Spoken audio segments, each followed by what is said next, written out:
Hello, everybody. So I don't know if you can hear me. If you're here and you can hear me, please let me know. That would be great. All right. So just for the replay, I just want to start off by introducing myself. My name is Davine, and I am homeschooling 4 kids ages 9. Nope, not 9 anymore. 10 to 13. So I have 2 10-year-old boys, an 11-year-old, and a 13-year-old girl. So if you're here, I would love to hear from you. I would love to hear where you're watching from and how many years you've been homeschooling. That would be awesome. And today my topic is going to be flexibility in homeschooling. It's one of the perks of homeschooling, and I wanted to make sure that I brought some value here for people who are watching.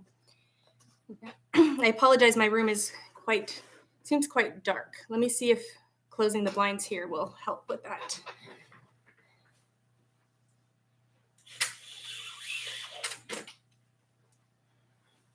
I feel like you can see me better this way. Hello, hi, Hawks Nest Homeschool from Texas. How long have you been homeschooling? I didn't say how long I've been homeschooling. I have been homeschooling we're getting into our 3rd year now. Hey, Shauna, glad you made it. 3rd year. So did you start because of COVID as well, Hawks Nest Homeschool? That's why we started. It was really what led us to try it out and realize that homeschooling was for us. You did, yeah. So today I'm going to talk about flexibility in homeschooling, and I want to talk about the who, what, when, where, why, and how of homeschooling. So I'm hoping that people here can help me out. Some people I know will probably jump in who've been homeschooling longer, and I would love to hear all of your who, what, where, whens, and whys and hows for your homeschool as well. Thanks for coming, guys. So also I want to know if this is a good time for live chats or if a Saturday evening is better. When I did the poll, people said Saturday evenings. This is a good time for me. Saturday evenings is okay too, but some people couldn't make it because it was on a Saturday evening. So I thought I'd switch it up a bit. So if you're new in here, I would love to hear where you're homeschooling from and what year you're in. Yeah, Shauna says this is better for her. Yeah, well, thanks for coming. So I want to start with, I'm not going to start with the who of homeschooling. I'm going to start with the why of homeschooling because I think that is the most important of these points. I think the why of homeschooling is what gets you started, and it's probably what keeps you going through the hard days. And so everyone has different whys. So I'm just going to assume that some people on here or some people watching the replay may have this question, why do people homeschool? Or they may be wondering if they have a good why for homeschooling. So I would love to hear from people here on the live chat, just a brief, what is your why? And I'm going to tell you my why. Excuse me. So our why was when it was during COVID, I knew that the COVID schedule or the school schedules, the craziness, the chaos of going back to school after we were sent home wasn't going to work with our kids. I also saw so much improvement in my kids over the 3 months, like March to June, when they were home with us.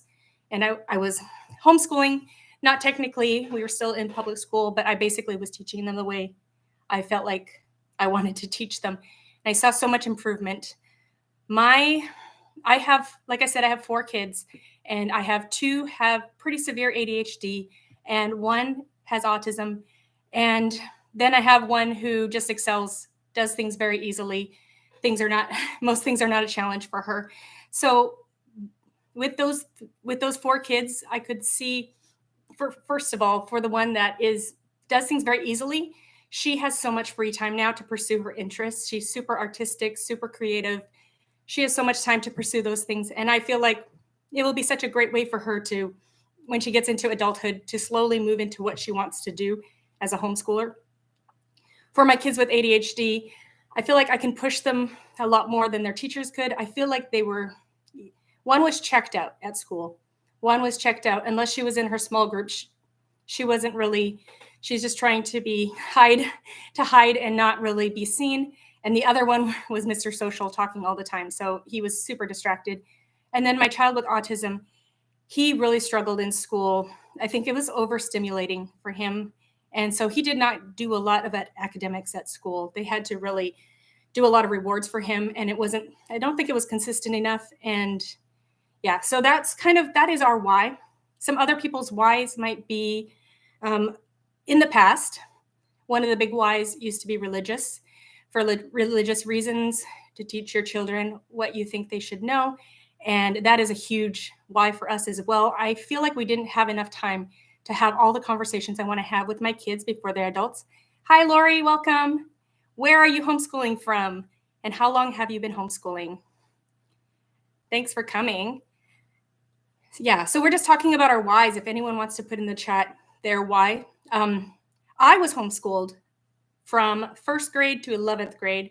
And my parents' why was because they were missionaries. And either I went to a Taiwanese school, or I went to a boarding school, or they homeschooled us. So they chose to homeschool us. Hawk's Nest Homeschool says, my why is for customizing my son's education and including religious studies. And Homegrown Homeschool, mine was how Noah was being treated in school and the amount of work they kept sending him home with. Hi, Tara. Tara's been homeschooling for 3 years, and Homegrown Homeschool. And we get to add in religious curriculum. Like you, we didn't have time to add that in. Yeah. So I am so happy that we finally started homeschooling. I feel like my kids are going to get so much more of what I want them to have before they grow up and leave the house. So that's our why. So religion was one of the big things. I have better family relationships. I think having more time to be together in all sorts of circumstances definitely can create better family relationships. I have no doubt my relationship with my children is getting better and will be much stronger because of homeschooling. I think I took that for granted, my relationship with my siblings as a homeschooled kid. I'm very close to my siblings, and I think a lot of it has to do with being homeschooled. So another reason, special needs, and I would say in my situation, special needs is a big one. Being able to teach my children, I guess customize my children's education to suit them. I'm so excited about how I can build their curriculum, build their school, build their studies, just for each child, and be able to customize it. I have school bullies and anxiety. So like Shauna from Homegrown Homeschool said, her son was being bullied. I think a lot of kids experience that. And I was actually worried that my oldest daughter would experience a lot of that when she hit middle school. So actually, before I started homeschooling, I kind of had that in the back of my mind. Maybe I would have to homeschool at some point because of that anxiety. My daughter had a lot of anxiety at school. So that's a good reason. And then now, one of the big reasons that keeps me from sending my kids to public school is agenda type things. I feel like they're trying to teach a lot of things that I don't agree with or don't want my children exposed to at such young ages. I do want to have those conversations with my kids. I don't want them to be naive and not know what's happening in the world, but I want to have that conversation with them personally. The agenda, yeah. Homegrown Homeschool said. Academic rigor. Some people want to give their children more of a private school experience, and maybe they can't afford private school, so they can do that at home. Lori says, I loved learning, but there was so much time wasted on managing a class that I grew to hate school. I want my kids to love learning.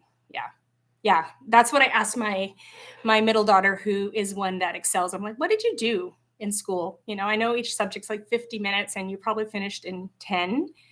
She said she just read, or she was helping other students. So I think out of all my kids, she really appreciates homeschooling and all the time that she has, the extra time she has to pursue her interests. Let's see. And then what was this? I don't know. I think I said academic rigor and then just making things at the right level for your kids. So some kids need it to be just to be able to customize your children's education. If your child is at a 4th grade math level, you don't have to have her or him in algebra, right? They don't have to follow that same, they can work on what they need to work on when they need to work on it. Tara says, my son is dyslexic and he wasn't receiving the support he needed. He is now excelling and loves learning. Before school was a huge battle. Yeah. So lots of great why. So that's a lot of whys of why people homeschool. So the next one I want to talk about is who can homeschool. So if you ask in Facebook groups, I would say a lot of people say anyone can homeschool. And I would say anyone who wants to homeschool can definitely work towards that. I think there are some challenges that we need to be aware of. But that being said, I feel like those are challenges that if you really want to homeschool, you can make a plan. You can make a plan to overcome those challenges.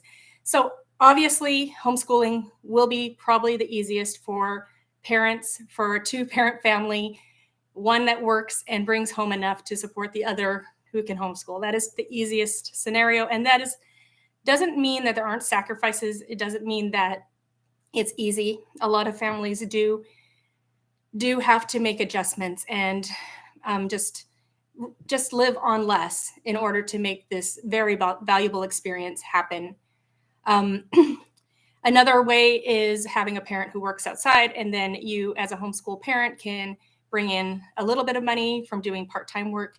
I would say that's where I am at this point. Before I was homeschooling my kids, I was actually working quite a bit from home, but I have had to scale back. But I feel like that's worth it. It's worth it for me for now, and we're still okay. We can still manage on what we both bring in at this point. But I definitely scaled down. And it's not to say I couldn't work more. I could work more. It would take a lot of discipline. And I feel like, yeah, my priorities have changed. Then there's the family that has two working parents. So sometimes they can have flexible schedules. They can work different hours. I know friends who used to homeschool and they're two working nurses and they would work on the weekends or they would take turns working weekends, so like a 4-day week, and so they could manage homeschooling that way. And then moving into more challenging situations, single parents who have to work. There are ways. If you need to be obviously you need to be able to obviously you need to provide childcare for your children who need childcare, but you can homeschool at different times of the day if you have family who can help. There's lots of ways to make it work. I used to actually, when I was working more, my business was a little bit bigger, I used to hire a homeschool mom who would come into my home and help me out twice a week for about 2 to 3 hours, and she would bring her daughter along, and that was fine. She could homeschool. So some homeschooling parents can bring their children along to work. I've known few personally who have done that. So there are ways to make it work if you really want to homeschool. I think in my opinion, anyone who wants to homeschool, I think you should. If you're thinking about it and you're wondering if it's better, you should definitely give it a try if you can, or work towards that to give it a try. I've seen so much benefit from it. So that was the kind of who can homeschool. Also, who can homeschool your children? I think different states have different rules. In our state, the parent or the guardian has to be the primary teacher, but that means that they're directing their learning. So they have to be involved. They can't just be like sending their kid to a school where, or a person who teaches them.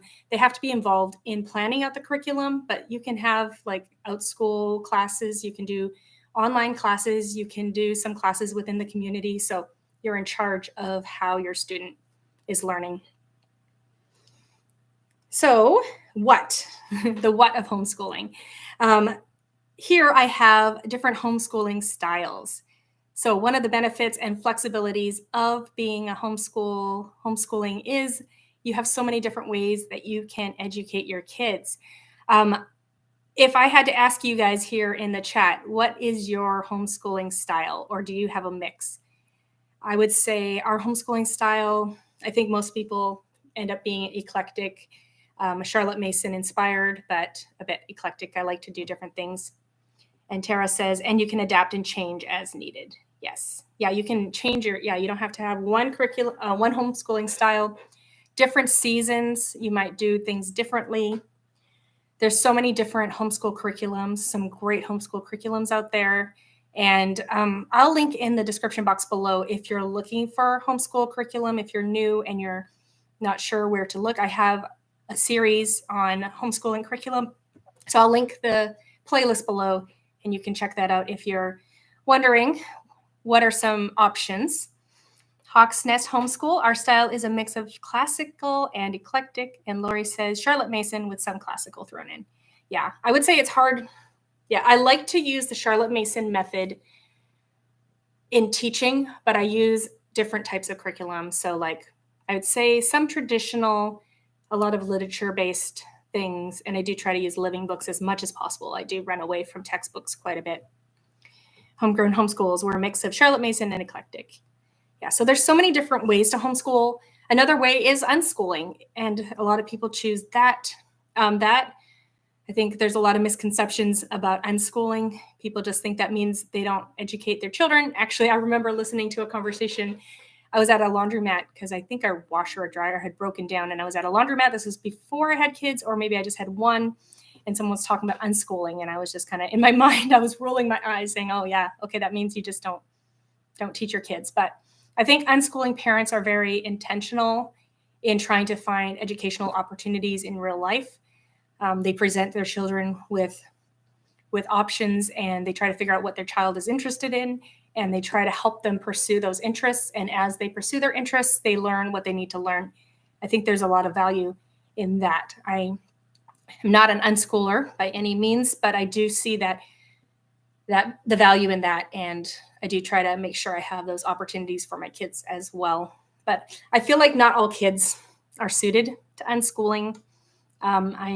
Of course, I've never tried it, so I couldn't say it, but I feel like I have 1 or 2 kids that could do the unschooling thing, and then I have 2 to 3 that it definitely wouldn't. I don't feel like it would work very well. Yeah. So what you use, so you can use curriculum, different kinds of styles, different sites, and you can unschool if that's something you want to do, learning from real life. There's a lot of ways to learn and to homeschool. My 4th one is how. How do you want to homeschool? So my preference in my home is we do a lot of school together. Like I said at the beginning, I have 4 kids. Now they are 10, 11, and 13. And so that's very close in age. And ability-wise, I mean, there is a span of ability, but it's not necessarily the oldest is the highest. It's just very mixed.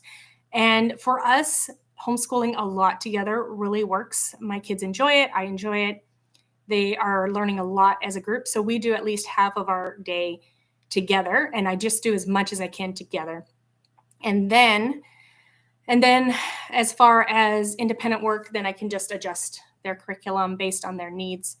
So I would love to hear, like, what is your mix of, if you have multiple kids, do you do a lot of things together? Do you do about half together? Some people do almost all things together. Hello, Mr. Prissy Pants.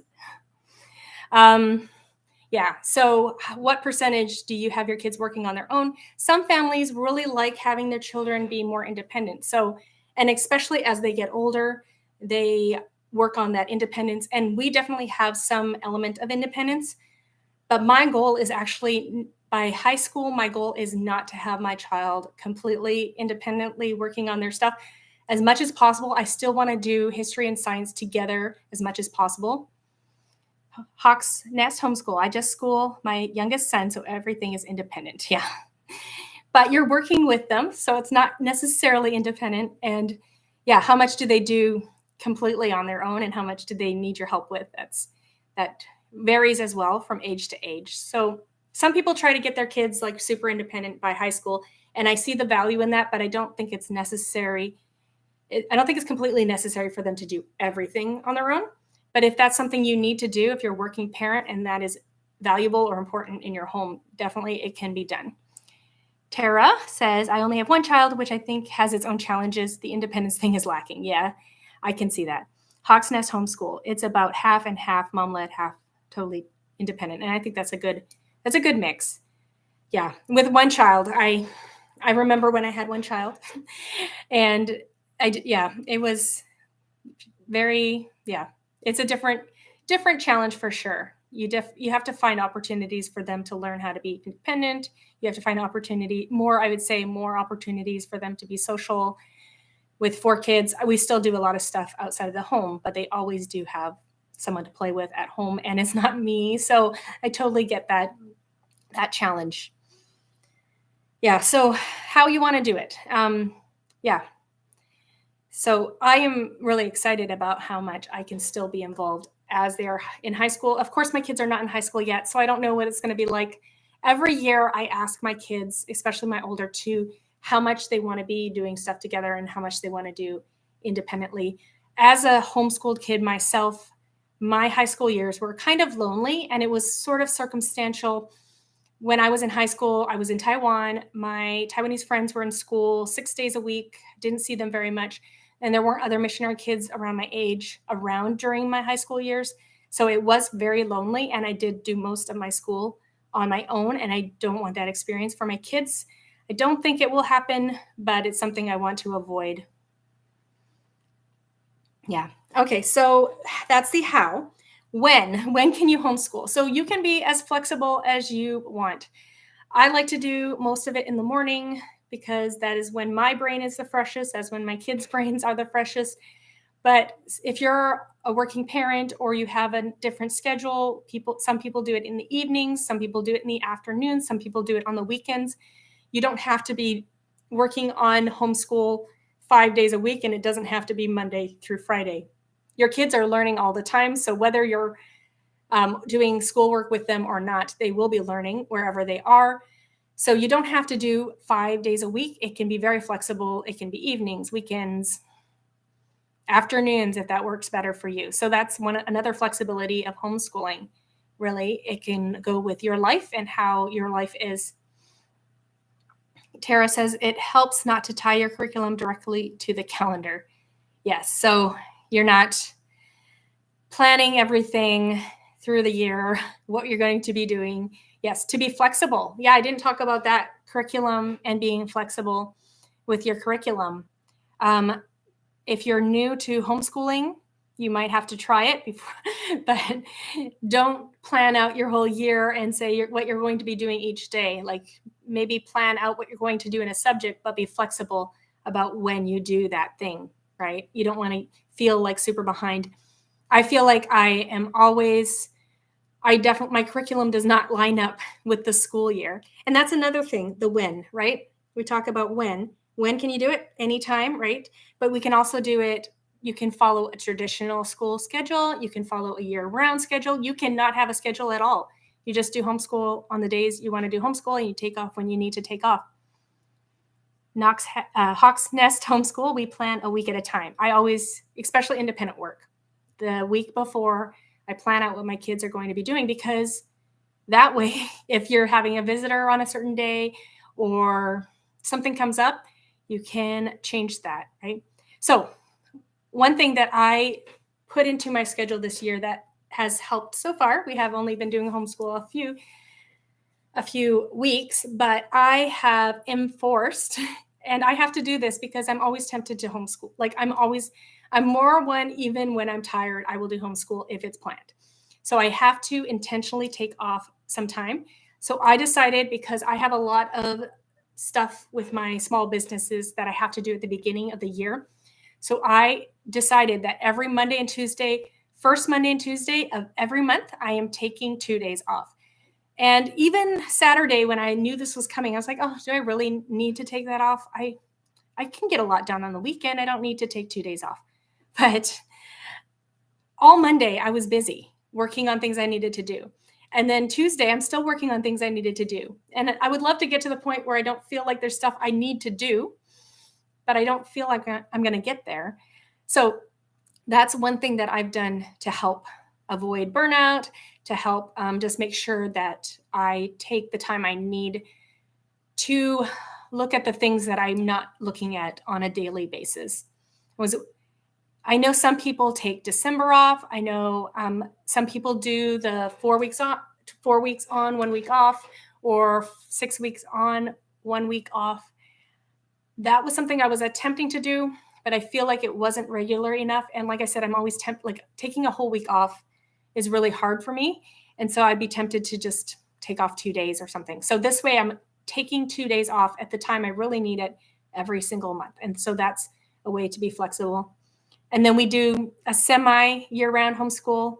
So I do full on 36 weeks, wherever that takes me. And I'm not counting I'm not taking these 2 days off the week. It's still a week, even though we did it school for 3 days.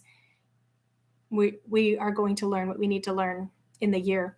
And in the summer, I plan a lighter schedule to just catch up on whatever stuff I feel like we need to do in the summer. Homegrown Homeschool said, I love the planned days off idea.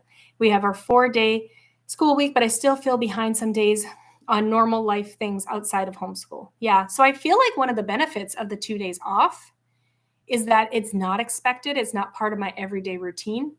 So like I have my week, I feel like you're going to fill up whatever time you have. So if you suddenly have 2 days off, it's not something you really had the chance to fill up. I don't know. That's my feelings on that. I was trying the 4-day week, but it wasn't really a 4-day week because we still had co-op in the afternoon. And yeah, so right now we just do 5 days a week. And yeah, how many days a week you want to homeschool? You can do 3 days, you can do 4 days, you can do 5 days, you can do 6 days. It's another thing that you can be flexible on. But you have to figure out your own personality. And are you one who's going to keep homeschooling till burnout? Or are you one who is going to take those days off too easily? You need to figure out what works for you and your family. What do you need to build in for yourself based on your personality?